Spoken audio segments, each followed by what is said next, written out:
하는 영광도 다 거절합니다. 그녀는 이 땅에 있는 모든 것들보다 차라리 내 고향 위구르에서 나는 사는 게 훨씬 더 좋다라고 하면서 끝까지 거절한 결과 비록 이 땅의 삶은 짧게 살았지만 결과적으로 훗날의 역사는 그녀를 정말 일편단심의 여인으로 그렇게 기록을 하고 있습니다. 여러분, 우리가 하루에도 몇 번씩 많이 변하지 않나요? 우리와 같이 연약하여서 속성이 막 아침, 저녁 막 왔다 갔다 하는 우리와는 다르게 성경에도 이 향비와 같이 일편단심이던 분들이 기록이 되어 있는 것이 많은 분들이 있어요. 그 가운데 오늘 우리가 대표적인 인물을 살펴보기 원하는데 그녀가 결국에는 예수 그리스도를 만나게 되었고 그분을 일편단심으로 기다리다가 지난주 시므온이라는 할아버지가 우리 성경에는 기록되어 있지 않지만 우리 다른 우리 역사에는 100세가 넘었다라고 하는데 이분도 할머니예요.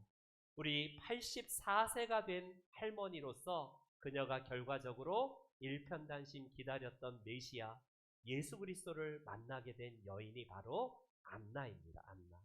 오늘 본문은 비록 짧은 세 구절밖에 되지는 않지만 도대체 이 안나가 어떤 여인이었는지, 도대체 그녀의 마음이 왜 일편단심이었을 수 있는지를 함께 살펴보겠습니다. 가장 먼저 우리가 36절을 읽었는데 36절을 다시 한번 보겠습니다. 다 같이 시작.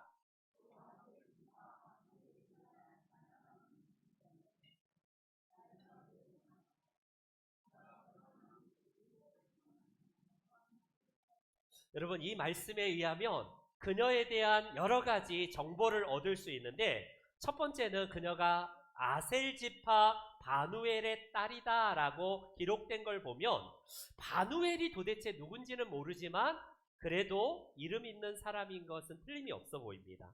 그녀의 딸로서 이제 성장하여서 그녀는 이제 성장하여서 선지자가 됩니다. 선지자. 여자 선지자로서 살게 됩니다. 그녀도 기혼자로서 결혼을 했다라고 오늘 본문은 말씀하는데 뒤에가 정말 치명적이에요. 결혼한 지 7년 만에 남편과 사별하게 됩니다. 여러분, 나이가 꽤 많은 이 여인이 우리 어떠냐면요, 7년 동안만 결혼하고 그 이후에 남편과 사별했다라는 말씀입니다. 그 문제는 그 다음 절에 이어지는 37절 말씀을 한번 보세요. 37절 상반절에 이렇게 그 바로 앞에 것입니다. 네, 시작. 과부가 되고 84세가 되었다라고 누가는 그녀의 나이를 기록하고 있습니다. 도대체 왜 84세인가? 여러분, 과부라고 기록될 때에 그녀는 7년밖에 살지 못했던 게 안타깝지만 요즘에는 오히려 사회보장제도가 잘 돼 있고 여러 도움의 손길이 있고 여성도 이제 우리가 살 길이 여러 군데가 있으니까 괜찮겠지 이렇게 생각한다면 오산입니다.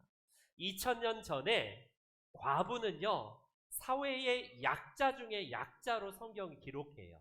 오죽하면 하나님께서 과부와 고아를 대표적인 사회의 약자로 기록할 정도로 이 과부는요 사회적인 냉대와 도움이 절실했던 사람이지만 어디서도 도움을 받지 못하는 그런 부류가 바로 과부입니다. 그녀가 남편과 7년밖에 살지 못했는데 그녀의 나이가 84세가 되었대요. 84세. 그렇다면 그녀는 몇 세에 결혼을 했을까는 성경은 기록되어 있지 않았지만 그녀는 단서는 뭐냐면 오늘 본문에 보니까 여러분 84세였고 그리고 그녀가 7년 동안 살지 못했다면 계산을 해봅시다. 그리고 보통 유대에서 남자는 만 14세가 되고 여자는 만 12세가 되면 이제 성년식을 치르고 결혼할 때가 그때예요. 본격적으로 12세 때부터 결혼을 시작하는데 그녀가 만약에 12세 때에 결혼하면요 7년 동안 살았다고 할지라도 19세에 남편을 사별해요. 여러분 19세 지금도 애기입니다. 사로아가 18살이거든요. 여러분 고만한 나이예요. 12살에 결혼했다면 19살에 남편과 사별하고 84세가 되었다면요. 무려 65년 동안을 수절한 채 과부로 살았다는 계산이 나옵니다. 만약에 그 당시 20살 안에 다 결혼하기 때문에 노처녀인 20살 때 만약 결혼했다고 치더라도 그녀는 57년여 동안을 과부로서 수절한 채 살았다는 거예요. 여러분, 과부로 살아갔다는 것은 2000년 전에 도움의 손길이 없던 겁니다. 예수님이 비유로 든 비유 중에 불의한 재판장의 비유가 있어요. 그때에 날마다 과부가 찾아갑니다. 여러분, 과부가 찾아가서 돈을 줘야지 이 재판장이 뭔가를 해줄 텐데 돈도 없어. 사회적인 약자에다가 귀찮아서 만나주질 않네요. 그런데 그 과부가 매일마다 날마다 항상 늘 가서 이 재판장을 접견하길 원하고 계속 귀찮게 합니다. 여러분 어때요? 그 정도로 사회적으로 소외되어 있고 도움의 손길이 절실하지만 누구도 돕지 않는 그런 부류가 바로 과부입니다. 그 당시 법에 의하면 남편이 있을 때는 상관없는데 남편과 사별할 때에 자녀가 없이 만약에 홀로 있다. 그렇다면요. 그녀가 가지고 있는 남은 재산도 남편의 재산도 다 다른 사람들이 가져가도 할 말이 없는 그런 정말 속수무책인 대상이 과부입니다. 과부. 오죽하면 예수님께서 그 과부의 헌금을 축복하시는데 두 렙돈이에요. 한 200원 정도 될래나요? 그 정도로 정말 사회적인 약자고 어디서도 도움이 정말 받을 수 없는 그런 절실한 약자 중에 약자인 그녀가 무려 60여 년 이쪽 저쪽 최대 65년과 최소 57년 이상을요 그녀는 과부로서 살았다라고 기록이 된 겁니다. 그럼 본문에 등장하는 이 과부의 삶을 우리가 함께 추억해 보면서 그녀는 도대체 어떻게 이런 신앙을 가질 수 있었을까? 그녀가 본문에 남편을 잃고 어떠한 삶을 살았기 때문에 그녀의 마음이 일편단심이었을 수 있을까? 함께 살펴보기를 원합니다. 먼저 우리 함께 37절 말씀을 다시 한번 보도록 할게요. 37절 다 같이 함께 봅니다. 시작.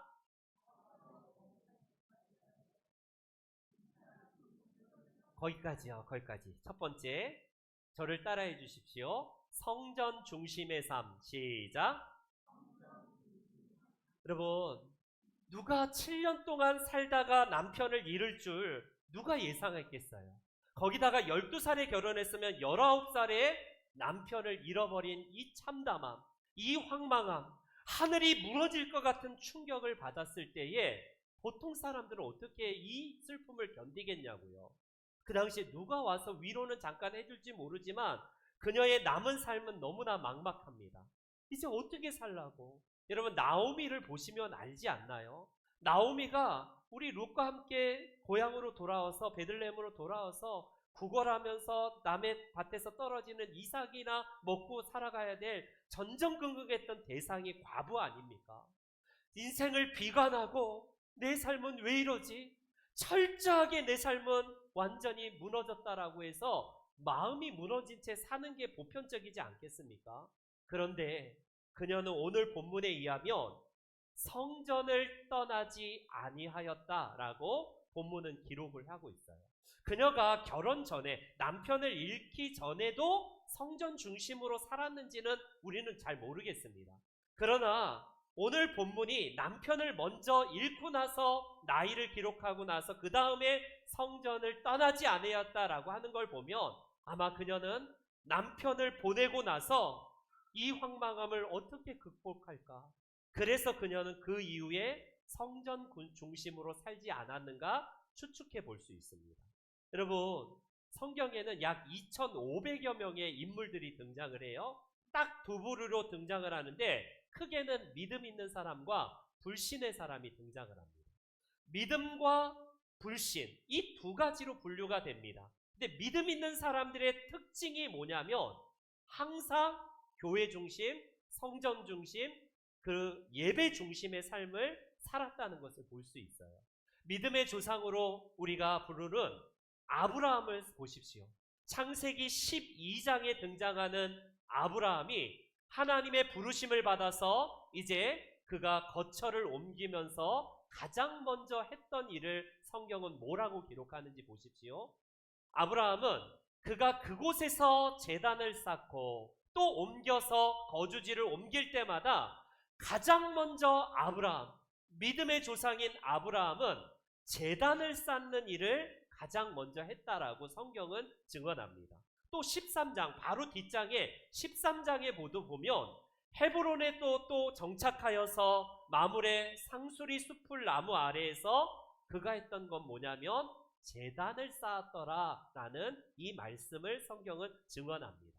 그는 하나님의 부르심을 받고 나서 늘 옮겨가고 늘 어디를 가든지 간에 가장 먼저 했던 것은 뭐냐면 13장에 보면요, 장막을 옮기고 나서 제단을 쌓았대요.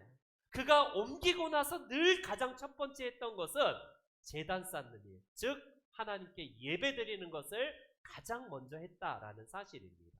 여러분, 그의 아들 이삭은 어땠을까요? 너무나 많지만 이삭도 26장을 보십시오. 26장에 보면 이삭이 제단을 쌓았다라고 하는데, 제단을 쌓은 다음에 그가 했던 일을 보세요. 여호와의 이름을 부르면서 장막을 쳤대요. 자기 집 살 집을 이제 장막을 치고 나서 그 다음에 이제 물이 귀하니까 물을 이제 얻기 위해서 우물을 팝니다. 그러면 순서를 보세요. 자기가 먼저 먹고 살 일이 급하기 때문에 우물을 파는 게 급합니다. 오늘 밤도 자야 되기 때문에 장막을 치는 게 급선무 아니에요? 그런데 이 이삭은 어디를 가든지 가장 먼저 그의 아버지 아브라함이 그랬듯이 가장 먼저 하나님께 제단을 쌓고 예배를 드립니다. 이게 믿음의 사람들의 특징이에요. 물을 구하고, 요즘 말로 말하면 먼저 먹고 살 궁리를 하는 것이 아니라, 내 집을 먼저 구하는 것이 아니라 하나님께 예배하는 제단을 쌓고 먼저 성전 중심으로 예배 중심으로 살았다는 겁니다. 여러분, 우리는 어때요? 여러분들은 어떻습니까? 내 중심에 뭐가 가득 찼는지 보세요. 눈을 떠서 저녁까지 뭐가 내 삶의 비율이 가득 차 있습니까? 아침부터 돈의 생각이 나를 잡으면 그 사람은 그의 마음에 잠식되는 게 돈일 거예요. 이 세상에 있는 정치가 내 마음에 가득해 있는 사람은 아침부터 저녁까지 정치인들과 정치의 가십거리로 하루를 살 겁니다.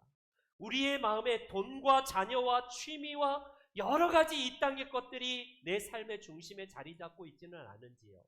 안나는 그녀의 삶에 성전이 가득했다는 사실을 오늘 본문은 증언합니다. 여러분, 어느 부부가 있는데 제자훈련을 같이 받은 부부가 하루는 심한 싸움을 했어요. 그래서 이 아내가 화가 나서 안방으로 들어가서 문을 꽉 잠그고 몇 시간째 나오지도 않고 답도 안 하네요. 저녁이 되어서 아이들도 돌아왔고 밥을 먹어야 되는데 이거 어떡하지? 남편이 화해를 시도할 때 막 아무리 여보 내가 잘못했으니까 나와서 밥 좀 애들도 해줘야지 해도 아무런 답이 없어요. 그때 불현듯 생각나는 게 내가 성경 말씀으로 그녀를 나오게 해야겠다 해서 위트 있게 계시록 3장 제자훈련 때 암송했던 구절을 이렇게 엽니다.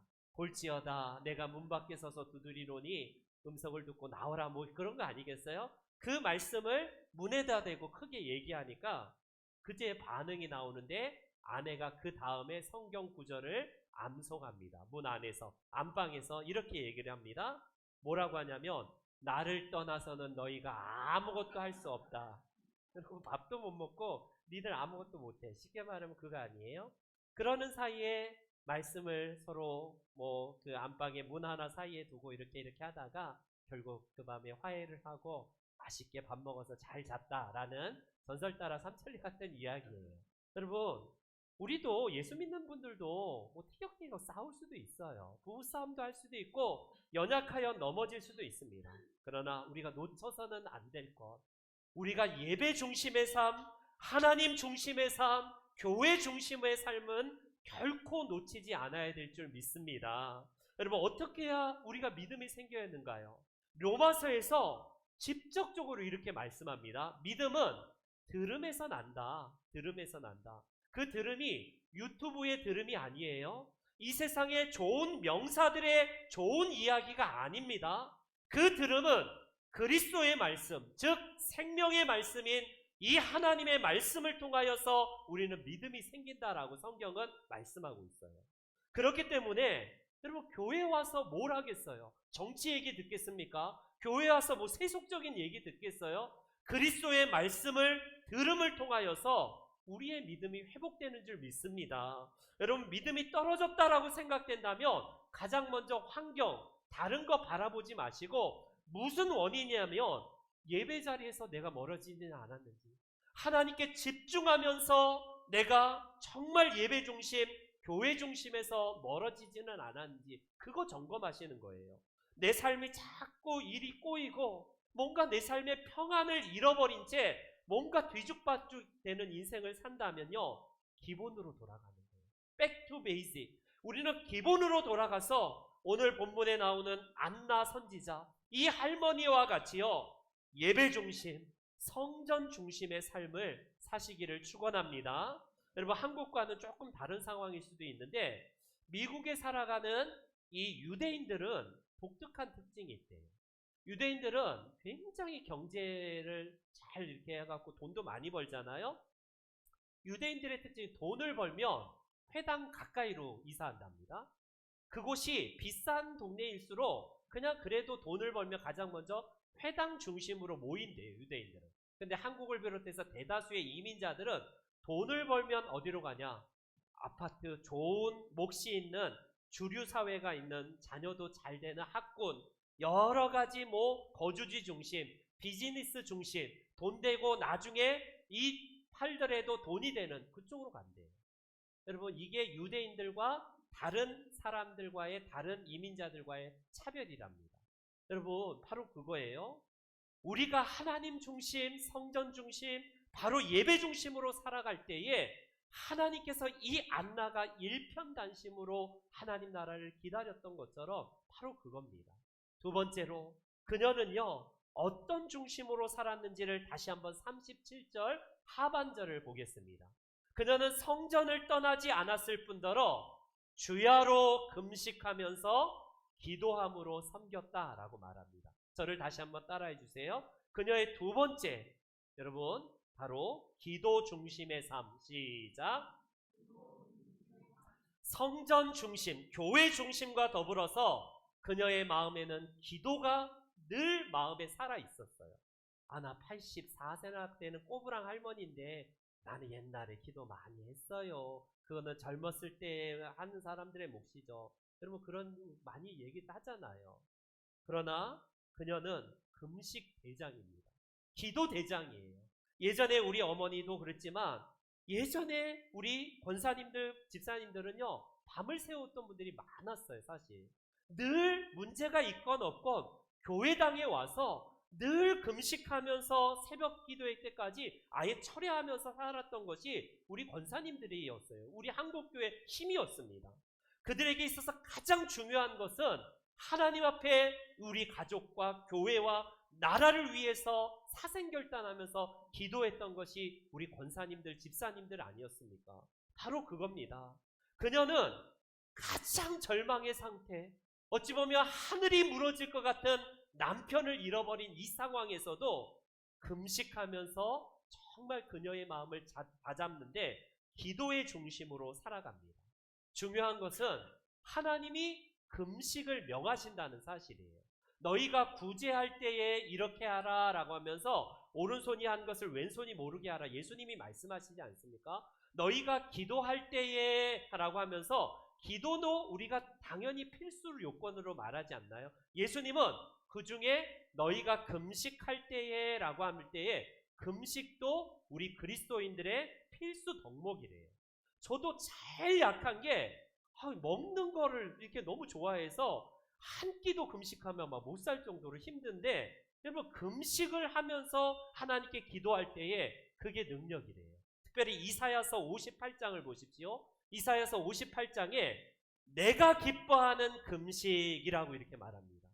주님은 금식을 명할 뿐만 아니라 주님은 금식할 때에 그것을 기뻐한다라는 사실을 말씀하고 계세요.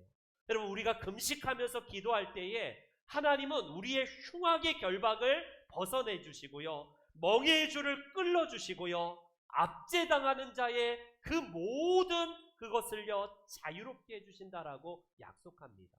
그렇기 때문에 그녀는 늘 성전 중심일 뿐만 아니라 기도 중심으로, 그것도 금식하면서 기도했다라는 사실입니다. 그녀가 84세예요. 84세라면 여러분 얼마나 오랜 세월 동안 기도했냐면 최대 65세, 65년 동안을 과부로 살았다면 거의 금식하면서 주의 나라를 기다리면서 메시아를 기다렸다는 사실입니다. 그녀가 했던 일이 뭘까요? 선지자지만 다른 선지자처럼 대단한 일을 한 것도 아닙니다. 어떤 예언의 말씀을 듣고 이스라엘 백성들에게 선지자로서의 역할을 탁월하게 감당했다, 기사 하나도 없어요. 비록 그녀는 이름 없는 선지자였을지라도 하나님 앞에서 대단한 뭐가 없더라도 그녀가 했던 것이 바로 금식하면서 주의 나라를 기다렸다는 사실입니다. 그녀가 도대체 왜 이렇게 일편단심일 수 있었을까요? 그녀가 성전에서 뭐가 그렇게 아쉬워서 금식하면서 그렇게 성전에서 살 수 있었던 비결이 뭘까요? 여러분, 첫 번째, 그녀는요 무엇보다도 약속의 말씀을 기다렸다는 사실입니다. 지난주 우리가 시므온이 할아버지로서 그가 성령의 음성을 듣지 않습니까? 네가 죽기 전에 반드시 메시아를 볼 거야. 이 약속의 말씀을 기다렸던 것처럼요, 이 지금 안나도요 주님의 나라를 기다리는데 정치적인 메시아, 경제적인 메시아가 아니라 죄에서 구속하실 그 메시아가 이 땅에 오실 것이다라는 이것 기다렸던 거예요. 여러분, 구약에 예수님이 오시리라라는 약속을, 메시아를 보내주시겠다는 약속을 무려 456번이나 예언합니다. 가장 먼저 창세기 3장에 보면 하나님께서 메시아를 보내주실 첫 번째 복음인데 그걸 원시복음이라고 그래요. 첫 번째 복음이라고 해서 그게 뭐냐면 뱀의 머리를 짓밟을 여자의 후손이 오실 것이다라는 약속의 말씀을 처음으로 하십니다. 그리고 말라기 선지자까지 수없이 하나님은 메시아를, 구속주 예수 그리스도를 보내주실 것을 계속 예언합니다. 우리가 잘 아는 이사야 선지자, 처녀의 몸에서 예수님이 오실 것이다. 미가 선지자에게는 베들레헴에서 마구간에 그 예수님이 오실 것이다라는 예언을 700여 년 전에 하시지 않습니까? 결과적으로 그녀가 성전을 떠나지 아니하고 그렇게 금식하면서 기도할 수 있었던 것은 메시아를 볼 수 있겠다는 약속의 말씀을 붙들고 살아갔던 거예요. 남편을 잃어버렸지만 그녀는 메시아를 기다리면서 84세가 될 때까지 무려 60여 년 이쪽 저쪽 60여 년이 넘도록 예수님을 기다렸다는 사실입니다. 두 번째, 그녀는 일편당심으로 예수님을 사랑하고 메시아를 사랑했기 때문에 그래요. 고린도전서 13장에 보니까 그게 13장이 사랑장이거든요. 근데 성경에 보면 사랑의 특징 중에 가장 많이 나오는 특징이 뭔가를 제가 쭉 보니까 참는 거더라고요. 여러분, 사랑의 속성은 참고 인내하고 견디고 막 그 오래 참고 참는 것, 이게 사랑의 속성의 15가지 중에 제일 많이 인내, 참는 것, 오래 참는 것, 이걸 말합니다. 여러분, 사랑은 다른 여러 가지 속성들이 있겠지만 사랑의 대표적인 속성은 참는 거더라고요. 인내하는 거더라고요. 그래서 그녀가 이 사랑의 속성으로 말미암아 인내할 수 있었던 거예요. 최대 65년 동안을 이처럼 일편단심으로 기다렸던 이유는 바로 예수님, 그 메시아를 사랑했기 때문이라고 우리는 답을 할 수 있습니다. 그렇기 때문에 사랑에는 참게 하는 능력이 있어요. 사랑은 그것도 오래 참고 견디게 하는 힘이 있다는 사실입니다. 여러분, 어느 가정에 며느리가 시아버님에게 같이 사는데 하루는 시장을 가는 관계로 잠깐만 손주를 이 시아버님께 맡겼어요. 아버님, 제가 잠깐 시장에 다녀올 테니까 아이를 좀 봐주세요 해갖고 여기다가 이렇게 포대기로 등에 이제 업어줍니다. 그 아이가 뭐 좀 시간이 지나니까 똥을 쌌는지 오줌 쌈이 척척해지기 시작하고 등이 좀 뜨끈뜨끈하기 시작하는 거 보니까 아기가 이제 오줌 싼 거예요. 근데 며느리가 올 때까지 시아버님이 이 아이를 그냥 계속 업고 있으면서 무거워도 내려놓지 않네요. 깜짝 놀란 며느리가 아버님 왜 이렇게 아이를 업고 오랫동안 업고 있었어요. 그러니까 야, 며느라 하나도 안 무겁다 안 무겁다 그럽니다. 그런데 얼마 후에 그 비슷한 무게, 이 손주보다 비슷한 무게의 항아리를 옆집에다가 갖다 줄 일이 있어요. 근데 며느리가 갖다 줘야 되는데 며느라 내가 갖다 주마 하면서 그 항아리를 옮겨가는데 몇 번 쉬었다 가고 몇 번 쉬었다 가고 그래요. 이 아이보다는 조금 덜 무거운 항아리인데도 할아버지에게 왜 이렇게 무거울까요? 왜 이 아이는, 손주는 똑같은 무게 아니면 더 나가는 무게에도 불구하고 가볍게 느껴지고 왜 이 항아리는 덜 무겁지만 무겁게 느껴질까요? 다른 게 아니에요. 사랑 때문에 그렇습니다. 사랑 때문에. 여러분, 사랑에는 힘이 있는 게 무거워도 무겁다라고 느껴지지 않는 도파민이 우리에게 발생이 됩니다. 아무리 지루해도 지루하지 않고 오히려 설레는 마음이 더 커지는 게 사랑이에요. 힘들어도 힘들지 않게 느끼는 것이 바로 이 사랑입니다. 왜 교회에서 우리는 오래 견디지 못할까요? 사랑이 없기 때문이에요. 나는 인내심이 부족해요. 인내심이 없는 게 아니라 사랑이 없는 거예요. 원천은 사랑입니다. 그렇기 때문에 84세까지 이 그녀가 최대 만약에 12살에 결혼했다면 65년 동안을 일편단심으로 메시아가 오시기까지 그를 사랑하면서 주님이 오실 거야, 메시아가 오실 거야, 그 사랑의 마음 때문에 변하지 않았던 거라고 할 수 있습니다. 여러분, 저는 우리 신명중앙교회 성도님들 한 분 한 분에게도 이 안나 선지자, 이 안나 할머니와 같은 이 마음이, 그 사랑이 여러분들에게 있기를 소원합니다. 약속을 붙들고 오래 기다렸던 이 안나처럼요, 주님을 사모하면서 오래 기다리고 오래 참고 그렇게 사랑을 소유하시는 복된 성도님들 되시기를 축원합니다. 이제 결론을 맺겠습니다. 84세예요. 은퇴할 나이입니다. 은퇴를 했어도 벌써 오래전에 은퇴를 했지만 그녀는 성전을 떠나지 않고 오랫동안 금식하면서 그리스도를, 바로 메시아를 기다리는데, 오늘 본문이 시작되는 시므온이 바로 앞단락에 있고 그 단락의 처음에가 21절과 22절이 이렇게 시작이 돼요. 누가복음 21절과 22절에 보면 할례할 8일이 되면서 요셉과 마리아가 아이를 데려오는데, 예수님을 데려와서 이제 정결 예식을 치르게 되는데, 그때 마침 시므온도 성전에 있었고 이 안나도 성전에 있어서 시므온이 지난주에 예수님을 만난 것처럼 안나도 이때 마침 메시아를 기다렸던 메시아를 만난 거라고 할 수 있습니다. 여러분, 어느 젊은 부부, 이 요셉과 마리아가 아기를 데리고 와서 먼저 시므온이 그 아이를 받아든 순간을 이 안나는 옆에서 지켜보았지 않았겠습니까? 그런데 오늘 본문의 38절 마지막 절에 보니까 이런 기사가 있네요. 우리 함께 봅시다. 시작.